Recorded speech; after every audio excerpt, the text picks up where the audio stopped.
I've been doing terrazzo floors for a good dozen years or more now. My work is highly contextual. By that I mean it has to belong to the place it goes into. This project really started out thinking about the journey that people are taking while they're traveling, while they're moving through airports, and while they're anticipating what they're going to see when they get away from the airport and get into the South Florida environment. If I'm doing a project in Fort Lauderdale, it has to be something that belongs to Fort Lauderdale and not Minneapolis or Atlanta. And so I'm always interested in looking at landscape and how a landscape fits the site, but taking sort of this broad view of landscape over time.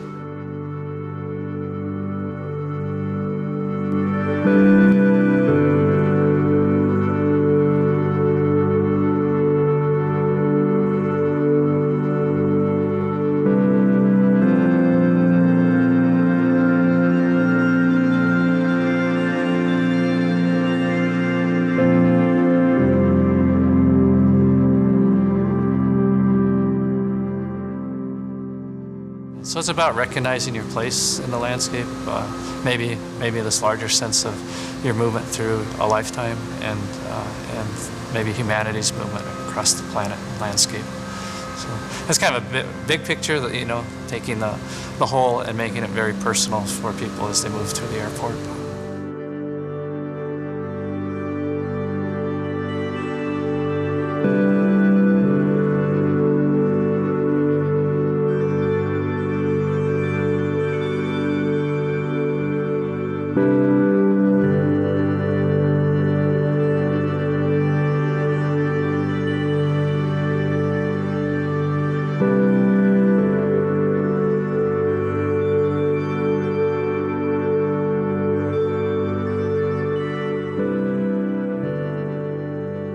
Micro and macro. So it's something both Scott and I have been interested in for a long time, and it's showed up in a lot of our work.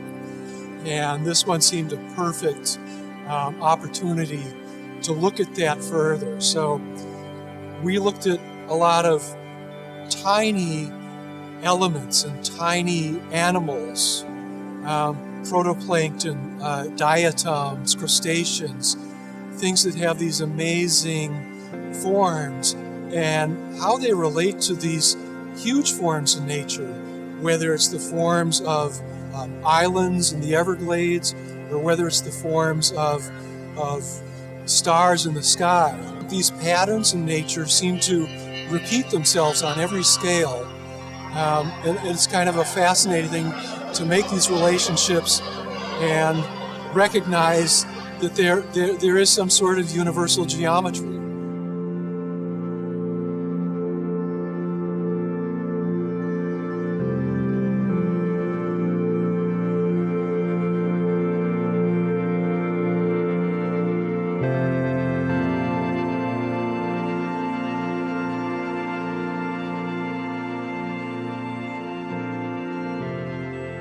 The project initiated in 2011, and it was part of the renovation of the terminals.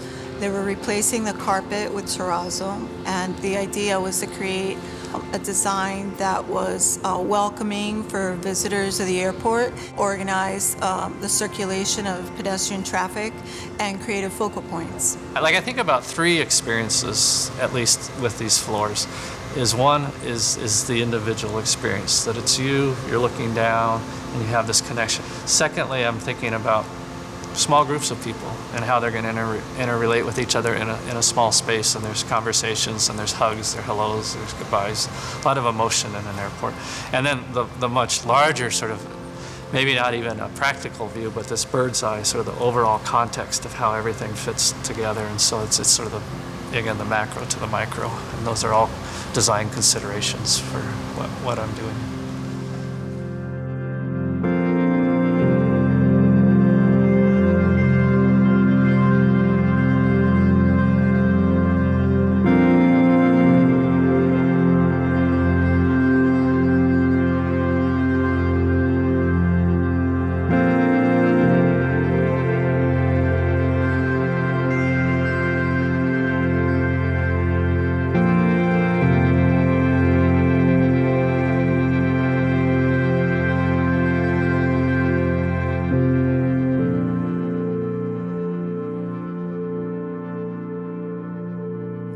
I love the initial design work, the research. I love learning about new environments that I'm not familiar with and trying to respond to it, trying to bring something to it special, and trying to offer a perspective on it that I think may not have been done before or may not have been done well before. How we go from something very loose, organic, and try and turn it into something that can be installed as terrazzo, which is a medium that needs hard edges in order to contain the liquid that gets poured into the color areas.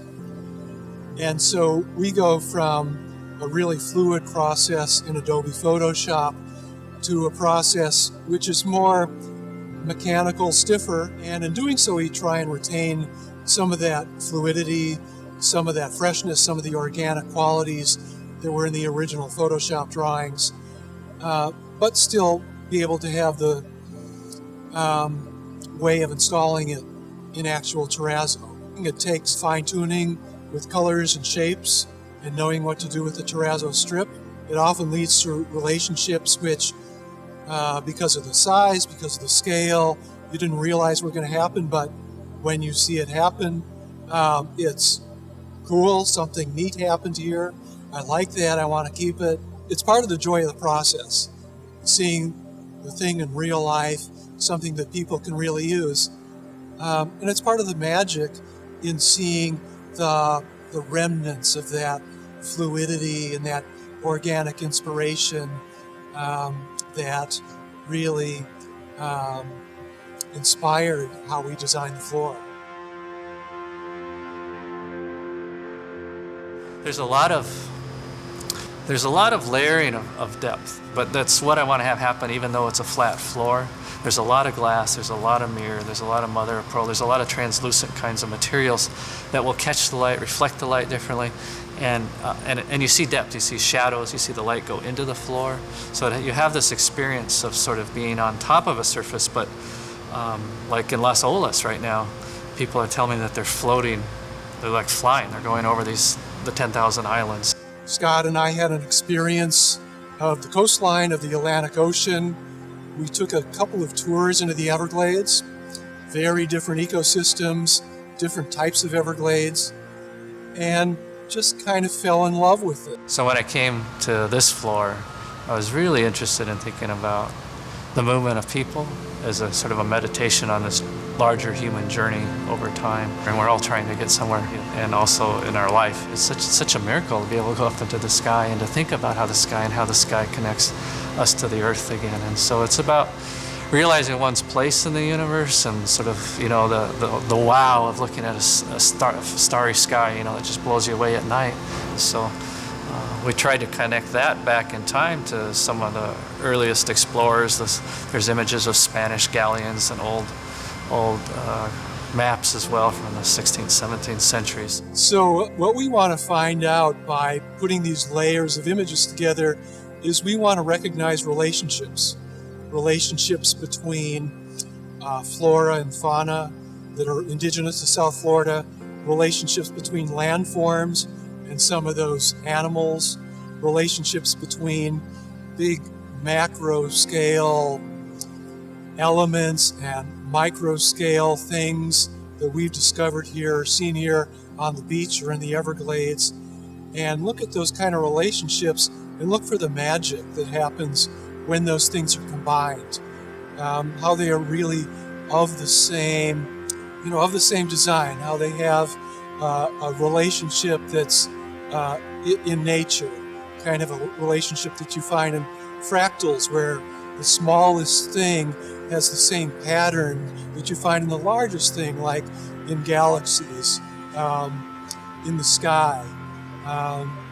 And for instance, we have this juxtaposition going on between stars in the cosmos, and starfish, and making one seem like the other and creating constellations out of starfish. So that's perfect, right? That's what you do in an airport. That's how you're meant to, right? You get in this airplane and you go up, and so you have this experience of looking down and looking up, and the light and the shadow and the gathering of these forms, I hope will just enhance one's experience, right? This sort of grand adventure, right? A lot of people come to Fort Lauderdale and they're going on an adventure. They're going on this great journey. And the way some people experience this floor is once, and they've come to Fort Lauderdale for their lifetime vacation, right? And then others are going to be in this airport working every day for 20 years. So again, this layering is so important that you don't want to have just a single definitive experience that's just in your face. We try to hide little hidden nuggets in the floor, and so there's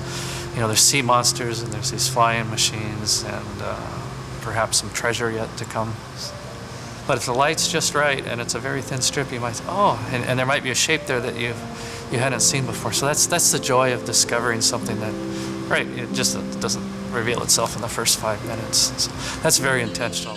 What I'm trying to do as an artist, and what Scott and I really, I think, were charged with, was representing this special environment to people especially to people who are here for the first time, in anticipation of what they're going to experience. So bringing some of that indoors into the airport so that they're kind of teased and it's a setup so that when they get out into the South Florida environment, they're really noticing these things. It's an artwork that covers the entire departures level of Terminal 3. It includes concourses E, F, and the entire ticketing area. And also it's great for visitors. It just creates something that's very beautiful and welcoming. And then at the end it gets thrilling again. When you see it resolved, you see the success of this kind of translation into something people can use, something people can walk on, and something that people appreciate.